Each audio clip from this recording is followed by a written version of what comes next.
Why is Vietnamese coffee so different?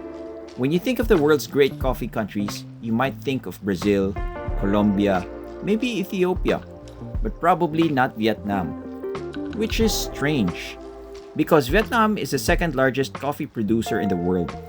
So how did Vietnam become a coffee giant? Coffee arrived in Vietnam in the 1800s during the French colonial period, but the coffee industry we know today came much later. Production expanded dramatically in the decades after the Vietnam War, particularly from the 1990s onward. And Vietnam became very good at growing one particular type of coffee, Robusta. Most fancy coffee shops around the world talk a lot about Arabica. Vietnam is different.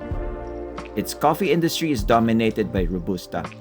Robusta generally has more caffeine, a stronger and more bitter flavor, and grows particularly well in Vietnam's Central Highlands, which helps explain why Vietnamese coffee can taste so incredibly strong. But the bean is only half the story. Instead of an espresso machine, traditional Vietnamese coffee is often made using this, a Phin. It's a small metal filter that sits directly on top of your glass. Hot water goes in, and then you wait. Drip by drip by drip. And that waiting part is part of the experience.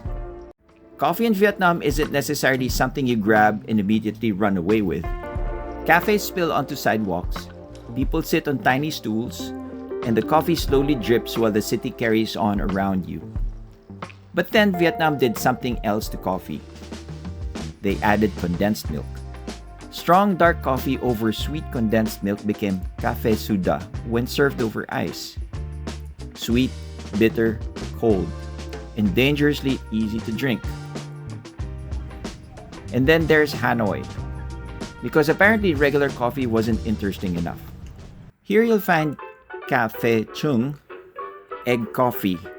Egg yolks are whipped with sugar and condensed milk into a thick, sweet foam and layered over strong coffee. It sounds strange, it looks a little like dessert, and somehow it works. Vietnamese coffee is a mixture of influences. A crop introduced from overseas, grown in Vietnamese soil, brewed in its own way, and turned into something completely Vietnamese. So the next time somebody asks you to name one of the world's great coffee countries, maybe Brazil shouldn't be the only answer. Vietnam might already be in your cup. You just didn't know it.